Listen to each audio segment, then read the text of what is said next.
Au début de mon ministère, je ne savais pas comment parler de la Trinité, surtout aux enfants et aux jeunes.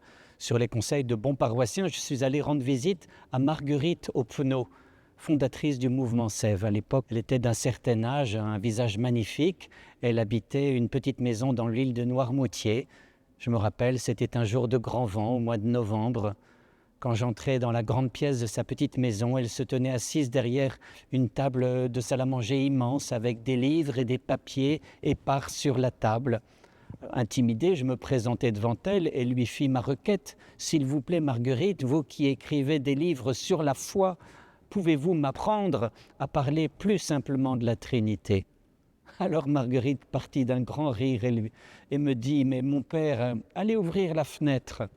Alors je le fis, et puis me demandant ce qui m'arrivait, et le vent commençait à entrer dans la pièce, puis elle me demanda « Ouvrez la porte !» Je m'exécutais, de plus en plus interloqué, et le vent s'engouffra dans la pièce comme un immense courant d'air, faisant voler les papiers sur la table de travail, et la vieille dame riait de plus en plus, et moi de moins en moins. Lorsque la porte et la fenêtre furent refermées, voici ce que me dit Marguerite.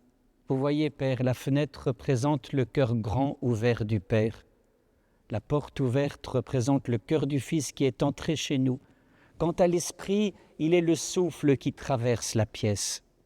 Et nous, les chrétiens, nous sommes au milieu, entraînés par ce courant. Nous sommes comme les feuilles qui s'envolent dans le courant ascendant. C'est ce qu'on pourrait appeler la sainteté.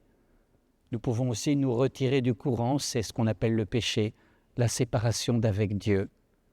La vie chrétienne n'est autre que vivre dans ce courant trinitaire. Et je vous avoue que depuis ce jour, cette image s'est gravée en moi. Dès que je m'interroge sur une réalité de la foi, cette image vient colorer le lieu de ma pensée. Il est vraiment dommage que la Trinité soit un dogme réservé à des spécialistes, car elle est la clé par excellence de notre identité. Si nous ne saisissons pas que notre vie chrétienne est trinitaire, comment pouvons-nous entrer dans le message de Jésus?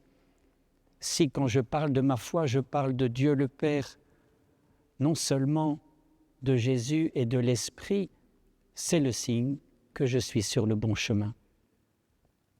Celui que Dieu a envoyé dit les paroles de Dieu, et Dieu lui donne l'Esprit sans mesure. Et nous sommes les témoins avec l'Esprit Saint que Dieu a donné à ceux qui lui obéissent.